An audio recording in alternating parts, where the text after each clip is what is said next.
Rescue Committee atau Mercy Indonesia kembali mengirimkan relawannya ke jalur Gaza, Palestina dalam misi kemanusiaan.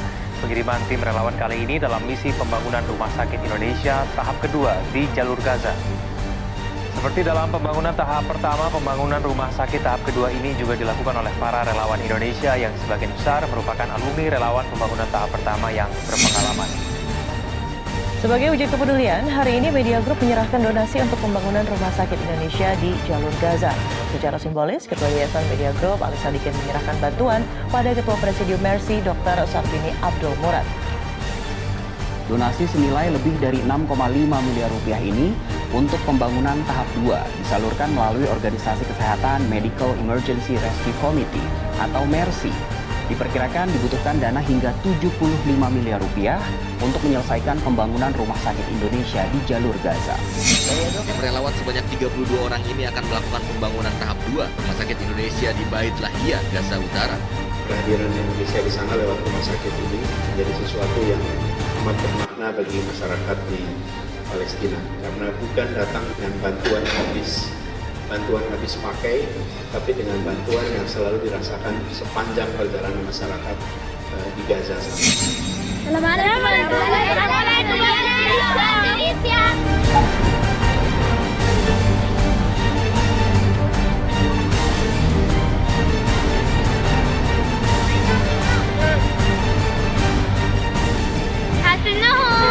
Terima kasih. Amanay. Makasih. Suksuma. Sakaranggol. Terima kasih. Mauliati. Terima kasih. Maturnun. ادرسوا معنا.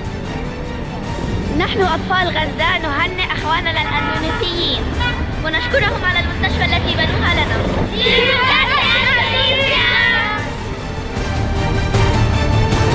Assalamualaikum warahmatullahi wabarakatuh. Jumpa lagi dalam acara ngopi, ngobrol pikiran bareng Guys Salifah. Sore ini saya ditemani oleh orang-orang yang luar biasa.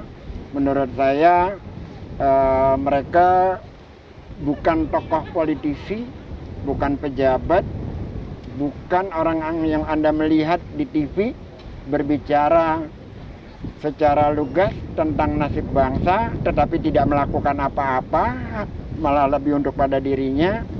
Tapi orang yang di kanan di kiri saya ini adalah orang yang melakukan segala sesuatu untuk kehidupan bangsa, untuk masyarakat, mengabdikan hidupnya, bukan hanya melakukan sesuatu dengan pekerjaan, bahkan bisa dikatakan bahwa mempertaruhkan nyawa di dalam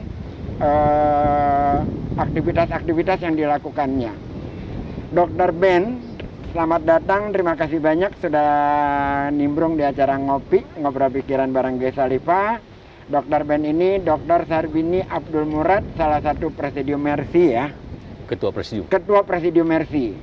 Yang di sebelah kiri saya Bang Farid Talib, senior saya, abang saya, guru saya. Selamat datang. Ya, saya kalau sama Bang Farid ini susah ngambil bapak. Panggilnya abang aja lah.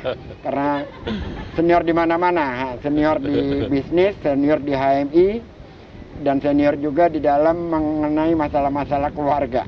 Selamat datang Bang Farid di acara ngopi bareng. Terima kasih banyak udah hadir di sini.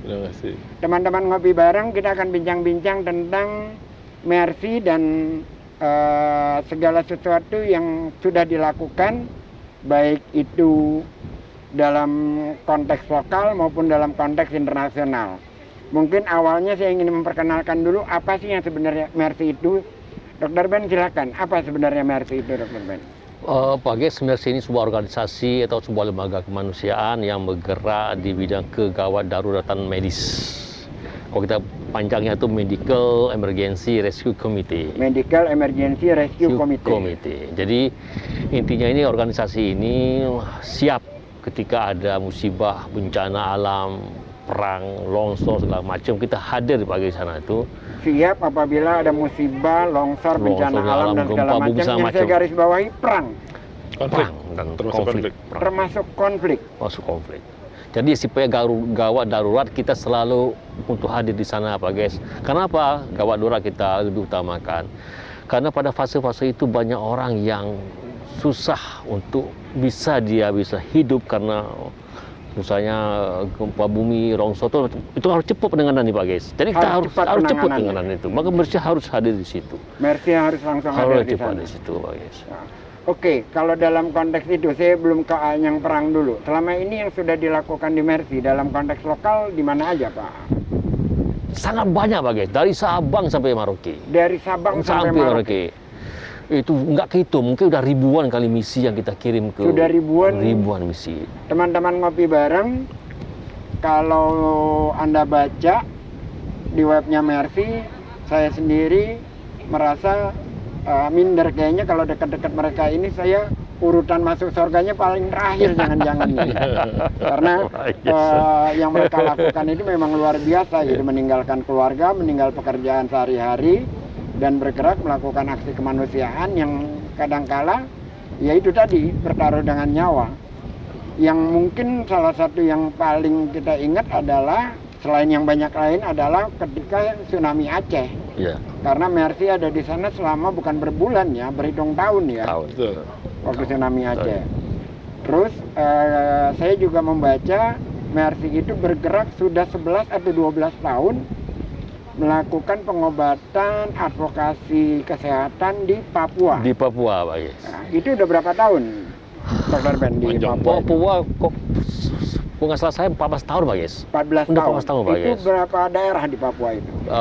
Itu hampir mencakup hampir semua provinsi. Dan sekarang kita perkecil karena mungkin ini kurang expose Pak Guys, kurang expose, kurang pemberitahuan kepada publis, sehingga mungkin donatur dana ini nggak terlalu besar seperti pada awal-awal dulu awal kita kerjasama dengan BNI Pak Guys. Jadi kita fokus satu di daerah Papua Barat, kita di sana Pak Guys. Dan kita sudah bertekad apapun, walaupun kita dalam kesulitan apapun, Papua tidak kita tinggalkan Pak Guys. Jadi dalam kondisi seperti apapun, Papua tidak pernah ditinggalkan oleh Mercy. Gitu. Jadi sampai-sampai Pak Guys, ini PSC Papua ini namanya Dr. Zakia. Sampai rumahnya beliau jual karena untuk memaksimalkan fungsinya di Papua Pak Guys. Teman-teman ngopi bareng, informasi yang menarik, ada seorang dokter di Mercy namanya Dr. Zakia. Dia memiliki rumahnya dijual agar untuk bisa membiayai terus-menerus aktivitas yang dilakukan Mercy di sana. Jadi memang seperti itulah teman-teman yang ada di Mercy ini. Makanya saya katakan di awal tadi, kalau masuk surga harus bersaing dengan mereka, saya terus terang aja nyerah duluan gitu loh. Karena memang yang saya lihat tingkat keikhlasannya itu dalam kacamata kemanusiaan saya ya. Kalau yang lain kan itu haknya Allah gitu kan. Tapi dalam kacamata kemanusiaan saya, terus terang saja agak bukan sedikit, banyaklah saya mindernya dengan teman-teman ini. Selain di Papua, Dr. Ben, itu juga di Palu, di Maluku, itu kan Mercy kan masuk di dalam konflik-konflik itu ya. Iya. Jadi dulu Pak Guys, ketika kita pasca reformasi itu kan terjadi konflik sosial Pak Guys. Itu Mercy turun di Ambon, kemudian di bukan Palu, apa namanya Palu ya, Palu ya Pak Fred ya, Halmahera, daerah Maluku itu Pak Guys. Dan kita benar-benar di situ hadir sebagai di samping kita bekerja di aktivitas kemanusiaan, juga kita juga ikut mendamaikan Pak Guys. Jadi mediasi. Mediasi. Karena sedang berfriksi. Ya, medis ini kan dia di atas kemanusiaan, di atas segalanya Pak Guys. Iya. Jadi ini teman-teman Masya Allah Pak Guys, almarhum Dr. Yosi ya Pak Fred ya. Masya Allah. Teman-teman ngopi bareng. Nanti ada hal lainnya yang menarik dalam konteks ini, bagaimana Mercy adalah satu-satunya LSM di dunia, kalau kita bisa menyebutnya LSM, yang diterima oleh pemerintah Myanmar untuk bisa masuk ke sana dengan membangun rumah sakit. Sementara di seluruh dunia lainnya mereka ditolak, tapi Mercy diterima, dan rumah sakitnya sekarang sudah jadi. Tapi nanti kita diskusikannya belakangan itu. Tapi dalam konteks ini, Mercy di daerah konflik manapun oleh kedua pihak selalu dilindungi dan dihargai karena memang berada di atas konflik dalam masalah kemanusiaan. Terus secara kelembagaan kan butuh dana, Dr. Ben. Iya. Itu operasional Mercy selama ini bagaimana Pak Dokter? Nah gini Pak Gis, kami perhatikan bahwa rakyat Indonesia Pak Gis, itu sangat dermawan Pak Gis. Rakyat Indonesia sangat dermawan. Sangat dermawan. Ketika melihat Mercy melakukan aktivitas dan itu real Pak Gis, tanpa kita expose mereka datang sama kita. Tanpa kita expose mereka datang. Contoh Pak Gis, misalnya ada bencana nih, itu ada yang telepon, apakah saya, Pak Farid atau yang lain atau kantor, gimana Mercy? Berangkat kan, kita sediakan dana ini. Itu jadi ditawarkan ditawarin. Kita nggak ngomong, Pak. Belum ngomong ditawarin datang. Ditawarin. Datang. Dan yang sangat mengharukan Pak Gis, itu ada anak kecil bawa tabungan Pak Gis, tabungan yang cengkengan itu, ayam itu dia buka di depan kita tuh di kantor. Di kantor. Disumbangkan untuk ini, untuk itu. Dan ya saya sangat terharu Pak Gis. Ada orang dari Bintaro datang bawa mobil, ini kunci, ini STNK, ini PKP, tolong dijual. Saya yang seperti itu saya tidak terlalu terharu Dr. Ben, karena orang-orang itu menyumbangkan duitnya, tapi bukan nyawanya. Waktu Dr. Ben masuk ke daerah konflik itu kemana aja? Afghanistan, Irak, mana lagi? Itu udah habis Pak Gis. Itu perang-perang besar udah sulit semua di Iya. Libanon, Irak, Afghanistan, Palestina, Iran gempa, tapi Iran gempa. Teman-teman ngopi bareng, Dr. Ben ini selain Dr. Yasir Rizal yang selama ini kita kenal, yang kita doakan bersama-sama, dia sudah almarhum, adalah salah satu juga yang masuk ke daerah konflik, di daerah-daerah yang konfliknya itu keras, yang bom bisa berjatuhan kapan waktu. Kita teruskan nanti soal itu Dr. Ben, kita beralih dulu ke Bang Farid Thalib ini. Bang Farid Thalib ini adalah koordinator pembangunan Rumah Sakit Indonesia di Gaza. Jadi bisa dibayangkan membangun rumah sakit adanya di medan konflik di Gaza, sebuah daerah yang ditutup oleh Israel yang sangat tidak mudah menembus ke sana aksesnya. Tapi bisa masuk dan rumah sakit itu bisa jadi. Bang Farid bisa ceritakan gimana proses pembangunan rumah sakit di Indonesia di Gaza itu? Baik, terima kasih Bang Ges, para pemirsa semuanya. Kalau saya ceritakan dari awal sampai akhir panjang, tapi saya coba ambil beberapa spot saja. Berawal tahun 2009, kita sedang menunggu untuk masuk ke dalam Gaza. Informasi dari teman-teman di tanah air Indonesia, amanah yang dipercayakan ke Mercy itu cukup banyak, cukup signifikan. Kita sudah menjadi tradisi, walaupun masih seumur jagung, sudah mempunyai divisi konstruksi sejak di tsunami Aceh. Kita bikin di sana kecil, lalu kita bikin juga di Jogja 2006, kita bikin juga di Padang. Sudah mulai terpikir sama teman-teman, kita kepengen sesuatu yang permanen, yang berkesinambungan gitu daripada amanah ini, karena ini kan cukup besar. Bagaimana kalau itu jam 2 malam tuh, Dr. Isya bilang kita lagi tidur di hamparan di Kedutaan Indonesia, di sebuah ruangan perpustakaan kalau nggak salah. Di Kedutaan Indonesia di Kairo. Di Kairo. Ya, untuk ini teman-teman bilang uang banyak. Kalau bangun rumah sakit di Gaza mungkin nggak Pak Farid? Dalam hati saya, ya Allah, ini orang kenapa jadi gila ya ngomongnya?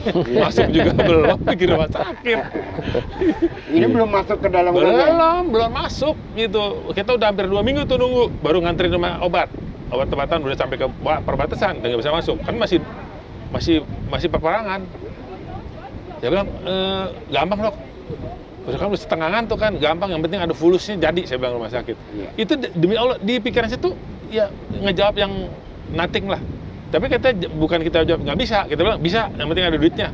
Udah, tidur kita. Besok ke pagi habis sholat subuh mikir juga, kalau kejadian, ini yang paling lama ntar divisi konstruksi di dalam sana, yang dokter pada pulang. Iya. Tapi ya udahlah, bismillah. Mudah-mudahan apa yang kita bicarain semalam bisa terwujud. Hati kecil bilang seperti itu. Mulai bergulir sama dubes, sama teman-teman. Dia bilang nggak mungkin lah, ini daerah segala macam. Wah, kalian aja masuk aja belum mau bikin rumah sakit. Tapi karena semangatnya tinggi, uang itu tuh puluhan miliar ini udah masuk hampir 20 25M waktu Tapi itu. waktu itu kan masuknya uang itu kan untuk bantuan kan? Betul, Bukan iya. untuk bangun rumah sakit. Ya, itu kan bagian dari bantuan. Bagian dari bantuan. Bagian dari bantuan. Nah, terus menjadi rumah sakit itu, itu prosesnya itu apakah dengan bertemu dengan Perdana Menteri? Oh iya, iya. Atau Pendek kata, dalam tenggang waktu beberapa hari kemudian, teman-teman masuk. Saya waktu itu dapat tugas keluar tuh, harus nyari mobil dan obat-obatan. Teman-teman masuk, report saya masih yang di perbatasan di luar. Pak Farid, saya udah signin kontrak untuk bikin rumah sakit. Sudah signin kontrak Sama untuk Menteri rumah Kesehatan. sakit. Sama Menteri Kesehatan Iya. di Gaza. Di Gaza, di dalam Gaza tuh. Di dalam Gaza. Oh ya siap, kita laksanakan. Saya tambah mikir, ya Allah, bener-bener kejadian di rumah sakit nih. Tapi ya udah, karena kita memang bener-bener, ya udah kalau memang kayak gini jalannya, Bismillah udah. Gitu. Baik, itu kan bangun rumah sakit. Iya. Kalau ngebangunnya di sini, kalau ada masalah, masalahnya kadang banjir. Betul. Kalau ada masalah, misalkan di daerah ini gempa, Betul. ya kan, yang harus kita pikirin. Iya. Kalau ini kan masalahnya bom datang, Bang Pak. Iya, ya itu dia. Ya, jadi saya belum punya bayangan, gitu ya. Cuman karena waktu itu ketuanya beliau, ada teman-teman senior juga ada di dalam. Itu kok nggak kepikiran takut kena bom, nggak kepikiran? Nggak kepikiran. Nggak kepikiran. Karena apa? Itu yang di dalam majority Muslim. Yang masuk ke dalam sama lah 50-50 antara Muslim dan non-Muslim. Yang non-Muslim aja berani masuk perang, masa kita yang Muslim mau leha-leha gitu. Dan ini kan kemanusiaan. Teman-teman gitu. ngopi bareng, ini menarik. Kalau kita itu kalau ada keributan di mana, kita menghindar. Kalau dia malah masuk gitu. Ini dan masuknya itu bukan sebulan, 2 bulan, bukan, tapi bertahun-tahun. Yeah.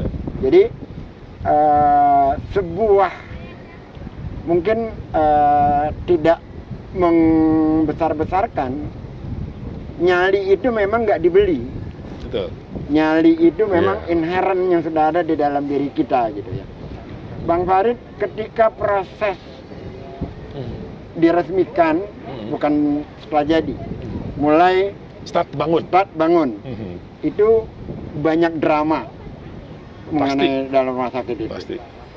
Apa saja yang Bang Farid alami pada saat membangun rumah sakit itu? Satu case yang saya coba ceritakan, mungkin 2 ya. Tapi 8 nggak apa-apa. Jadi gini, ketika kita masuk sudah membawa desain lah katakan. Tapi desain ini nih saya bikin 2 desain. Satu sesuai duit yang ada, kecil. Yang satu memang ini kalau dreaming. Desain yang dreaming ini kan. Karena saya dapat informasi lahan yang didapat tuh besar, 1,6 hektar. 1,6 hektar. Setelah 4 bulan kita tanam, relawan Mercy yang medis mencari tempat strategis di mana titik yang paling bagus. Titik yang paling bagus adalah di garis terdepan tempat kalau peperangan. Jadi bukan ngumpet di rumah sakit nih. Titik paling bagus di garis terdepan peperangan. Ketika peperangan, karena memang cuma 2 km kok dari perbatasan. Karena benar. Ini pertanyaan nggak usah dijawab. Teman-teman Mercy waktu lahir itu dikasih makan apa ini? Tapi ini nggak usah dijawab. Ya, jadi memang jadi kita cari, karena judul rumah sakit kan rumah sakit traumatologi. Jadi rumah sakit untuk memberikan pertolongan cepat. Kalau makanan cepat saji lah. Jadi datang di situ gitu. Nah, jadi di daerah itu memang daerah sering terjadi konflik peperangan kalau awal. Nah, tapi rumah sakit jauh, hampir bisa sampai 1 jam lah ke tengah kota tuh. Ke tengah kota itu. Ya, akhirnya dibikin di situ. Jadi sengaja di depan sana. Betul, supaya di front. yang kena luka, kena apa, masuk ke situ. Lebih cepat mudah tertolong. Terbukti kan sekarang. Ratusan nih, ketika kalau perang tuh ratusan yang masuk ke situ. Jadi, per hari. Jadi itu menjadi rumah sakit rujukan utama. Betul. Di Gaza sekarang. Iya, di Gaza Utara ya. Di Gaza Utara. Nah, ketika itu saya bawa yang kecil. Yang kecil ini saya desain sedemikian rupa sesuai duit yang ada sekarang, sisa 15M. Iya. Kalau yang ini hampir 60 lebih gitu. Dia pilih yang gede. Dia pilih yang besar. Oh, yang besar. Menteri Kesehatannya tuh saya, Menteri Kesehatan, Dr. Yose rapat, Pak Farid, mereka maunya yang ini. Saya bilang, ini duitnya nggak ada, saya bilang gitu. Karena kita ngomong Indonesia, mungkin dia juga sadar. Dia bilang, jangan khawatir, nanti Allah yang bantu. Umat Islam terbesar di dunia tuh ada di Indonesia, dia bilang gitu. Begitu dia bilang, Allah yang bantu. Ketika itu saya merinding. Teman-teman ngopi bareng, saya bisa menceritakan secara pribadi apa yang saya alami dalam konteks rumah sakit Indonesia di Gaza ini. Sore saya ingat harinya hari Rabu, kita rapat di Mercy di Jalan Keramat Lontar. Lalu di situ saya belum dengar sebelumnya bahwa Mercy akan membangun rumah sakit di Gaza. Tapi ketika Dr. Yosi memaparkan itu di depan saya, yang terbersit di dalam kepala saya adalah ini Dr. Yosi lagi mimpi. Jadi saya sama sekali tidak membayangkan bahwa ini akan bisa terjadi. Karena akses masuk, pembelian barangnya seperti apa, pengumpulan dananya seperti apa. Dan tak lama kemudian, 1 atau 2 tahun kemudian, itu kalau nggak salah berbincangnya 2011 atau 2009 ya? Betul. 2009. 2009. Lantas ekskavator masuk, terus dikirim videonya, dan kita di Mercy itu menontonnya gagap dan menitikkan air mata karena sesuatu yang tidak pernah terbayangkan bisa mulai terlaksanakan gitu. Bang Farid, kondisi yang menarik lagi karena waktu kita nggak panjang ya. Selain rumah sakit Indonesia di Gaza, kalau di Indonesia kan Mercy banyak lah bangun klinik di mana-mana gitu ya. Ini yang menarik adalah di Myanmar. Itu kok bisa Mercy masuk ke daerah konflik yang dalam tanda kutip tidak suka dalam ada proses peperangan lah. Betul. Antar masyarakat berbedaan keyakinan gitu. Tapi Mercy diterima gitu. Bahkan sampai rumah sakitnya sudah jadi. Gimana prosesnya Pak Farid? Itulah kita jelaskan kepada para pemangku jabatan yang ada di Myanmar, dan hubungannya sebenarnya hubungan bilateralnya, hubungan pribadinya cukup baik ya antara pemerintah Myanmar sama Indonesia. Kita katakan kita membangun juga daerah konflik seperti di Palestina, di Gaza, lalu ada di beberapa tempat konflik yang lainnya, dan itu kita murni pure membantu kemanusiaan. Murni pure membantu kemanusiaan. Dan itu sebelumnya memang sudah kita sering hadir ke campnya yang Muslim maupun yang non Muslim. Mungkin dia lihat, dia yakin bahwa kita seperti itu kan ini lagi-lagi Dr. Yosi berinisiasi Allahyarham. Dia sampai pakai speedboat berjam-jam itu untuk mencari tempat atau titik yang cocok sebuah rumah sakit untuk membangun sebuah rumah sakit. Untuk membangun sebuah rumah sakit. Dan itu rumah sakitnya sudah jadi. Sudah jadi, semuanya sudah lengkap. Kita kerjasama waktu itu Mercy, PMI sama Walubi. Ya. Jadi Mercy, 3. PMI dan Walubi. Nah, betul. Nama Pak Yusuf Kala ketika itu masih Wapres ya.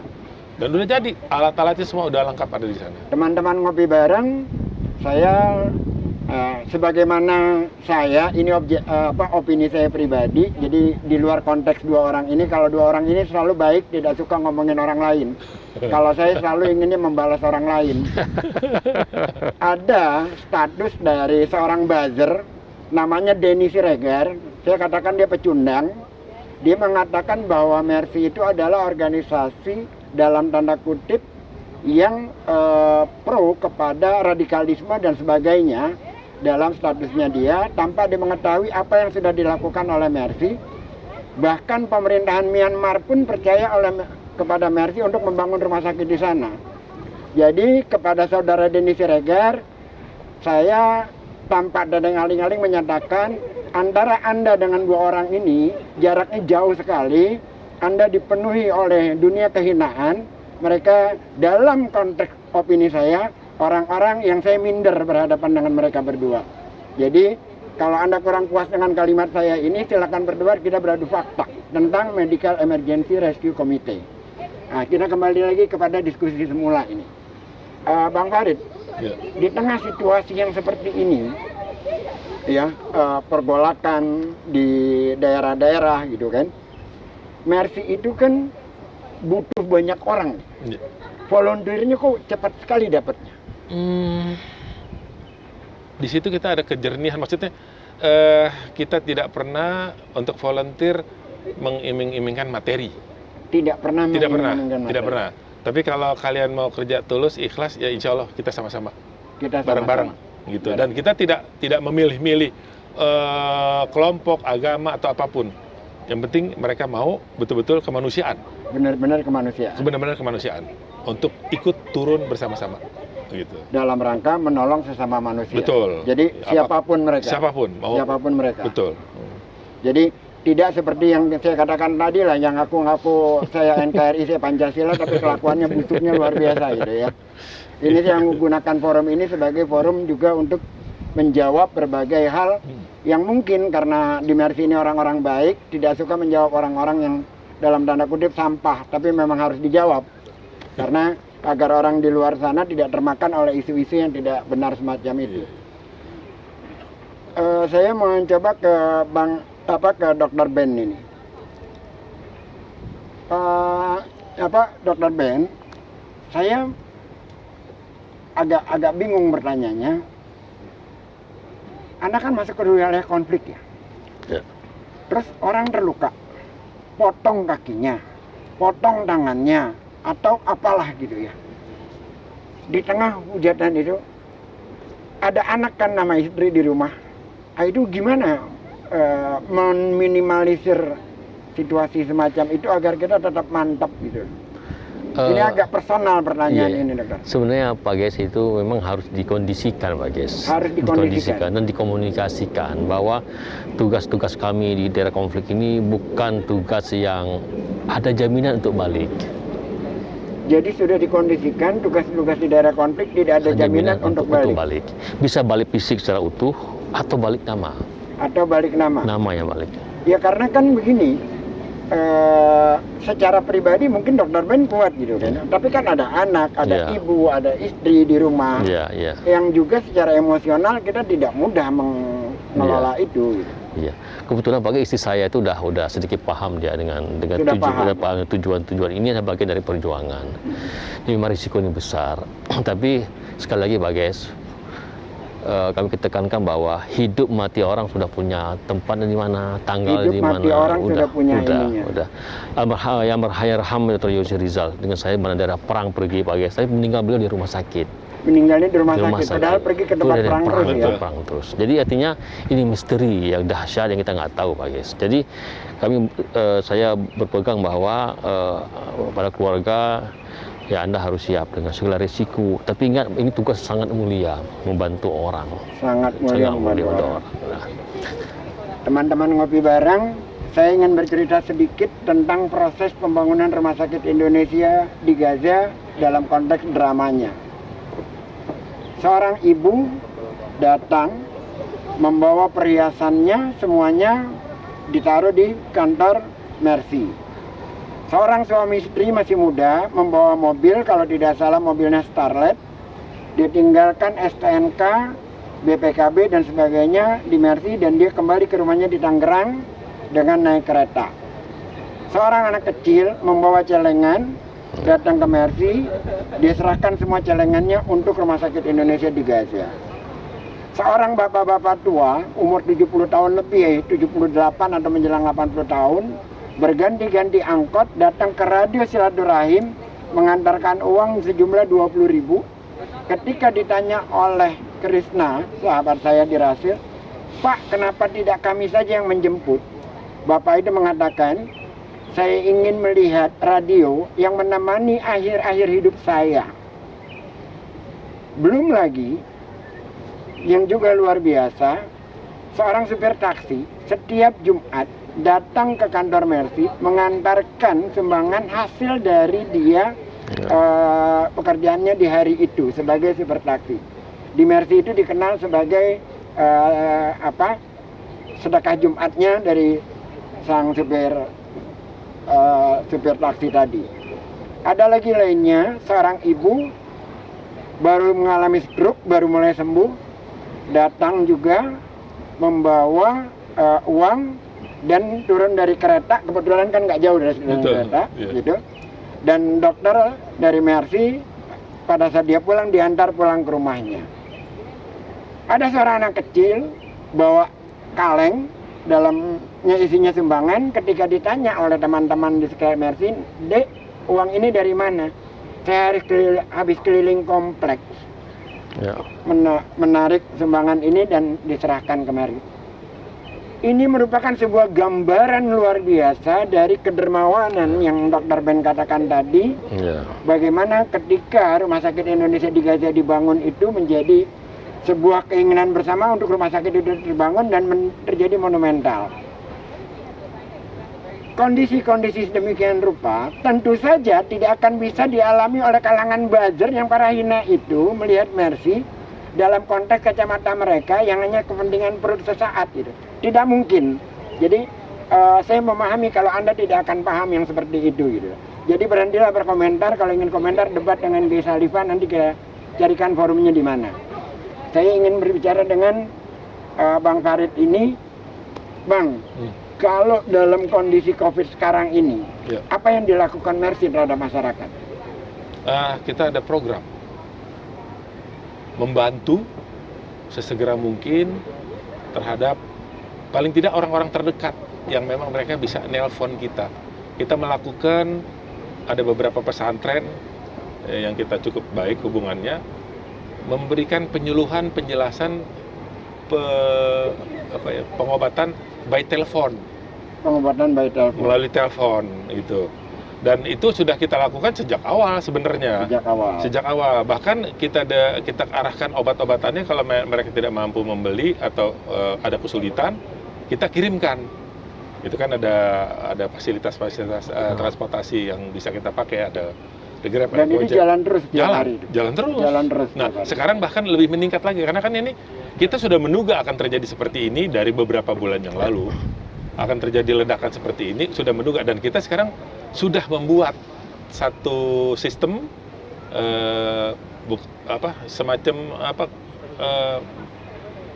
berkomunikasi, para penderita dapat menelpon ke Mercy. Cuman kan ini harus ada izin nih. Untuk hal itu tuh harus ada izin kalau nggak salah dari Dinkes ya. Lagi diurus. Nah, ini ide ini baru kita wujudkan beberapa hari yang lalu, karena kan harus mendata para dokter jaganya. Ini kan 24 jam. Jangan sampai nanti orang bertubi-tubi menghubungi kita nggak siap. Oke. Jadi benar-benar disiapkan. Iya, itu. Daftar udah mulai banyak. Yang daftar udah banyak. Tapi kita sudah mulai berjalan melakukan pertolongan kepada orang-orang yang memang bisa direct telepon ke kita langsung, maupun kita menginformasikan masih sifatnya informal. Tapi ini kita sudah lakukan, gitu. Dan ini selalu kita lakukan, tidak pernah berhenti untuk itu. Tidak pernah, karena teman-teman yang aktif, termasuk salah satu presidium di Mercy, itu ada yang kepala bangsal COVID di RSCM, di Fatmawati. Mereka tahu betul cara harus menangani COVID seperti apa. Karena day to day-nya mereka berhadapan dengan day to day-nya dengan masalah COVID gitu. Okay. Saya ingin bertanya lagi kepada hal yang sangat personal dalam rangka menjawab juga tuduhan-tuduhan yang tidak perlu. Jadi bukan dalam rangka kesombongan, tidak, tapi ingin menunjukkan saja siapa orang-orang ini gitu, yang bergerak di medan kemanusiaan. Jadi saya ingin memberikan keterangan secara jelas dengan lugas. Abang saya ini, Bang Farid Thalib, adalah seorang pengusaha properti. Bang Farid ini lagi membangun apartemen. Jangan ditanya ke situ dong. Enggak, saya harus menyatakan bahwa yang Anda lakukan itu adalah bagian dari kebajikan kehidupan yang sebenarnya itu kalau orang kan gini, bekerja dan dia dapat uang dari situ gitu kan ya. Atau tidak punya pekerjaan lain, baru masuk di video gitu. Ini enggak. Betul. Jadi kalaupun mau dikatakan ini kesombongannya saya. Nah, jadi saya ambil kesombongannya gitu. Saya ingin menunjukkan Anda kepada publik ini siapa Bang Farid ini sesungguhnya. Jadi gini, hampir 99,9 saya rasa di Mercy, seluruh presidium ada 5. Iya. Yang bukan dokter cuma saya doang nih. Yang 4 dokter. Yang 4 ini nih semua punya profesi. Dokter Ben juga punya profesinya sebagai udah punya buka praktek, kerja di rumah sakit. Dokter Yogi nanti juga. Dokter yang semua nih dokter-dokter yang lain juga kayak gitu. Tapi ketika masuk ke dalam Mercy zero. Kita bukan untuk make the money, bukan. Itu saya merasa bersyukur. Saya di atas rata-rata. Saya juga dulunya memang hobi yang cukup mahal ya mungkin barangkali. Rally. Terus saya juga punya usaha yang ya sangat bersyukur lah. Gitu. Cukup besar ya, untuk hitungan saya juga cukup besar. Dan saya ada di dalam sana ya karena rasa syukur saya aja. Saya ingin berbuat sesuatu yang memang betul-betul maksimal dan tulus ikhlas. Dan ini saya banyak bergaul juga dengan para ulama. Saya lihat memang ulama yang sesungguhnya, maksudnya ulama yang action di lapangan itu adalah dari teman-teman Mercy. Bukan saya katakan yang lain tidak bagus ya ulama, Masya Allah yang lain juga banyak. Teman-teman ngopi bareng, demikian walaupun dia agak malu-malu menyatakannya, saya ingin menyatakan secara jelas saja, rumahnya di Menteng, punya apartemen, punya perumahan di mana-mana, bergerak di bidang kemanusiaan, dan menyumbangkan hidupnya, bukan saja rezekinya dan tenaganya, tapi kadang-kadang bertarung nyawa untuk memasuki Gaza. Itu dari Bang Farid Thalib yang saya kenal selama ini. Makanya saya katakan di awal bahwa para bazar-bazar itu yang suka bicara tentang Mercy yang tidak-tidak itu bukan kelas Anda untuk membicarakan Mercy, karena kelasnya jauh gitu. Saya lebih baik sombong kepada orang sombong karena itu pahala, hadirnya begitu. Dr. Ben, Anda punya klinik penyunatan. Iya. Bang Dr. Ben mungkin tidak tahu bahwa saya tahu ini. Di mana ini Dr. Ben? Di Bekasi, di Bekasi. Jatiasi. Di Jatiasi. Jatiasi. Sudah berlangsung berapa lama Dr. Ben? Udah lama Pak guys, sekitar mungkin udah 16 tahun, 15 tahun. 16 tahun. 16 tahun. Jadi kita di Mercy Pak guys, itu masing-masing kita punya usaha masing-masing. Punya usaha sendiri-sendiri. Saya punya klinik, punya apotek, punya macam-macam ya.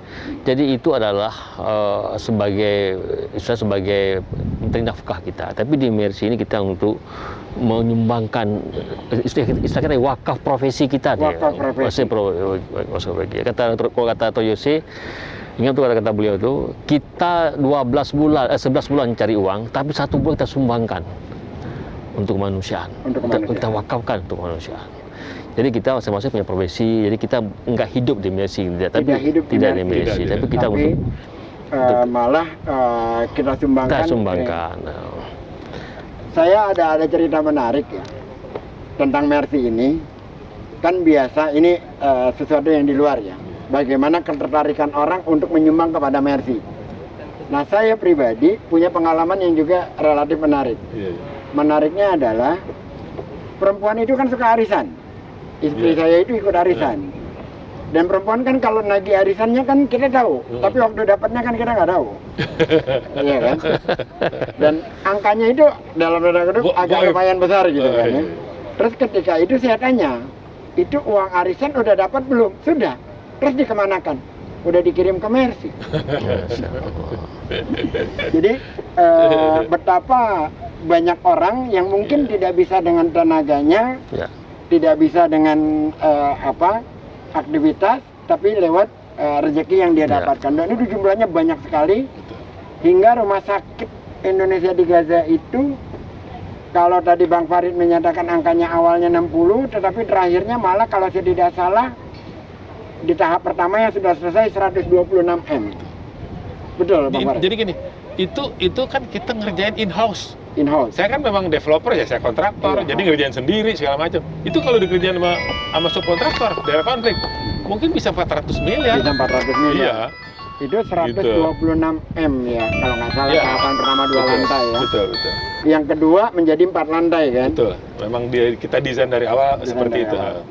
Teman-teman ngopi bareng, ada hal yang perlu diketahui bersama bahwa Rumah Sakit Indonesia di Gaza itu yang mendapatkan dana sedemikian rupa menggunakan akuntan publik. Jadi sudah di audit sedemikian rupa ketika kita serahkan.